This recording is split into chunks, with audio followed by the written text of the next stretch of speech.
With us now, the aforementioned Vivek Ramaswamy, of course, a candidate for president. He's been surging in the polls, gets a lot of media attention. Vivek, very good to have you, and thank you.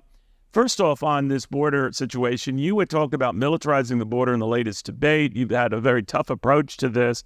The Mexicans sort of smart at that. They don't like the idea of U.S. soldiers there. How do you respond to that? My response is the job of the U.S. president is to look after American citizens on American soil. And the right answer is we have a Swiss cheese of a southern border. The wall has proven, Neil, not to be enough. The cartels are building cartel-financed tunnels. Trucks are able to drive underneath the wall. So I think it is perfectly legally, morally, and ethically justified to use our own military to seal our own border.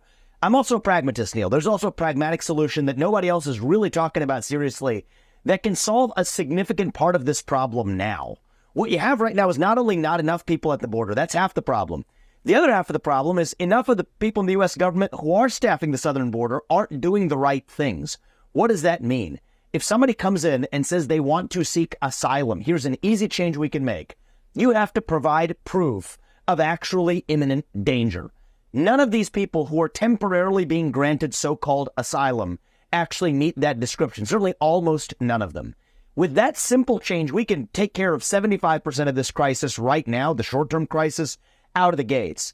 So I combine that level of pragmatism with also going the distance to solve 100% of the problem by using the U.S. military to do it. And Neil, I do think that's where I'm a little different than some of the other candidates. These aren't slogans for me. This is a deeply pragmatic approach, and the combination of those two things will solve our short-term southern border crisis. That's exactly how I'm going to lead.